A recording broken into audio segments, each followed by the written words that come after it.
gabadha maanta aas qarna loo sameynaa waxaa gacan ka xaq daran way dishay laakiin ilaahay waxa ka baryay ka dilay mala xiray ka dilay waa xiran yahay taasiya oo maadeena ina video ka duubtin iyo baqbaq ina ku sameysay maxay tahay joogla ku sheesay السلام عليكم ورحمة الله وبركاته ميلو بو جوتين وعيدين سلامي ما شاء الله تبارك الله موخال كان موخال ذي هرا وكدوين ياي ويجن أن وحاس عذا جبر سوماليات أو كنول ودن كماليشيا أيا جعان كحق درن دشي مركا أرنتي هذا وجود جيرة السفارة دا شعب وينها كل كومونيتي قرب وين أي كيستين ما أنت يا لسه جو وحندونينا إني يعني عسكرا لو سماي وحدا وحنجونا سفارة الصومالية ساميش بوجدين أيوب فتح جاء حلا ما أنت ومسنتين صح ها قبل بلاش ندبتي لما أنت قاعد قل ربنا سفيع أنا أصلا ربنا استوى لك إسكال وصعده ولد جوابت صبحين لكن حال أقبل إن الصوت ولا الدكتور إن شاء الله وحاول بعد العصر الدوق هنا إن شاء الله دو الله كل شعبكم ماليزي شعبكم ماليزي وكلها فلين توصدرني جاليد هديتها دي أرديتها دي فملسكتها دي نعسته كل وحاول gabadha maanta aas qarna loo sameynaa waxaa gacan ka xaq daran way dishay laakiin ilaahay waxa ka baryay ka dilay mala xiray ka dilay waa xiran yahay xabsi ku jira sama ku jira isla maanta ku xigto waa la qabtay ilaahay waxa ka baryay gabadha sinaa cadaalad hesho wixii dadaal iyo reeraad ay safaaradda way gashay way sameysay ka safaarad ahaan waxa waaye kaalin weyn ku leenahay xaqqa gabadhaas iyo jawaabteeda wixii ka soo baxan way sugeynaa insha Allah duugtana balna insha Allah haddana waxaa la joogaa amiirkeena oo asiga nasoo kaxeeyay safaaraddan asigana keenay amiirkeena maanta maalmihii hore way ka duwan tahay sida aan filayo asalaamu calaykum waraxmatullahi wabarakaatu maanta waxaan nimi safaaradda soomaaliyeed waxaana u nimi inaan aaska walaasheen dahabo aas qaran oo maanta loo sameynayo waxaanu raacaynaa wafdiga hogaaminayso marwo amaal maxamed hogaamo oo ah qunsulka safaaradda soomaaliyeed ee Malaysia runtiina barnaamijkan waxa weeyaan xoog fara badan saaray sidii gabadhaas walaasheena cadaalad u heli lahayd ilaahay iyadana ha ka abaalsiiyo hana ka ajarsiiyo anuguna ku garab taaganahay haddaan nahay jaaliyadda soomaaliyeed ku dhaqan Malaysia waxaan rajeynaynaa insha Allah inaan walaasheena asna xaqeedana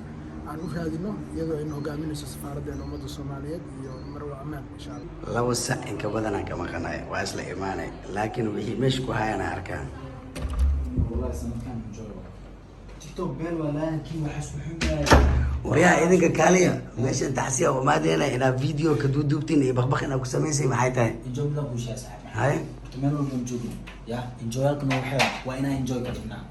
sababtoo we don't need we feel that people we don't need feel boring you understand what I'm saying saxawati min jawab khayl yani kabtooda ma gasho why waa meel enjoy waa enjoy zevini ka dhigaysi ka war high class din joogna xitaa ma aragti enjoy waa inaan enjoy ka dhignaa war meel mas'uuliyad waa inaa cashirkana la barnaa gaagana waa iga sii dareeyaba adigan kale box oo birti miya adigan kale yaabanaya hay meel waxaan ugu dhigaysaa aniga aan shaqo ku leeyahay maya taxsiya oo ma taaganta taxsiya oo ma taaganta ina baqbaq ku furtiin kaamera ka dawashadii ma najma da marxati waay meeshana fadhiisay ka maxay tahay sidaas taxsiina waa soo diga duubaa yaadu awalin yaabana inta saacane la maqnay shaaha iska cabe enjoy iska gali maalinta iman war isdiyaari qasiga boqortooyada maaragtay aanu soconaa enjoy aan ku soo galay waana soo duweynaa enjoy xitaa ku soo duweynaa oo qaar oo best friend hada fiiri war moogaati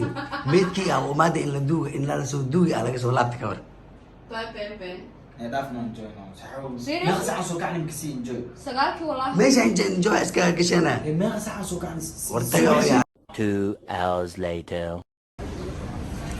abada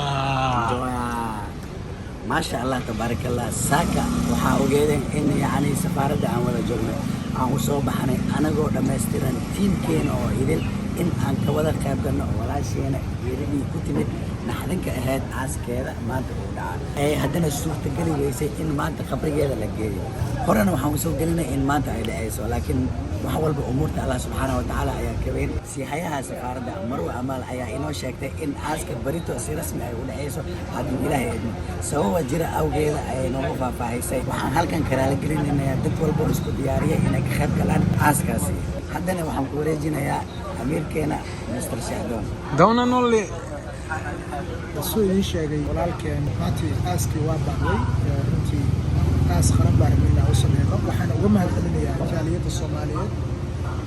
ku nool waddanka Malaysia sida ay barnaamijkan uga dhiibiyeen sidoo kale safaaradda Soomaaliyeed Marwa Amaal oo barnaamijkan waxa way rabtay inay ka gudaado iyadana aad baa uga mahadcelinayaa waqtiga iyo waxa weeyaan iyo juhdiga ay ku bixisay sida hadda la socota iyadana noo sheegtay inay baaqatay aaskii maanta aan u diyaar garownay saakaan usoo kacnay haddana waa 3 gala 4 garaamyo marka insha Allah baritaan rajeynaynaa inaan waxa weeye marnaba ka daalimeyno walaasheen inaan xaqiiqdeedina raadino aaskuna uu berito dhaca haddii alla insha Allah intaba waa isku wadeynaa ducadiina garab istaageenana Soomaalida waxa weeyaan ku naqan adduunka aad baan ka mahadcelinaynaa intii sida noo garab istaagantihiin walaashan noo garab istaagantihiin qof walbana waxaan rajeynayaa inuu u duceeyo walaashan inay cadaalad hesho haddii alla insha Allah wax walba aan ku qanacno annaga waa cadaalad waxaan aad ugu mahadcelinayaa mar labaad mar saddexaad Marwa Amaal Maxamed oo ah ismaha safaaradda Soomaaliyeed ee Malaysia oo aan barnaamijkan ka seexan ilaa uu intii uu dhacay dibtaan ay dhacday runtii iyadana waxaan leenahay ilaahay ka ajarsiiyo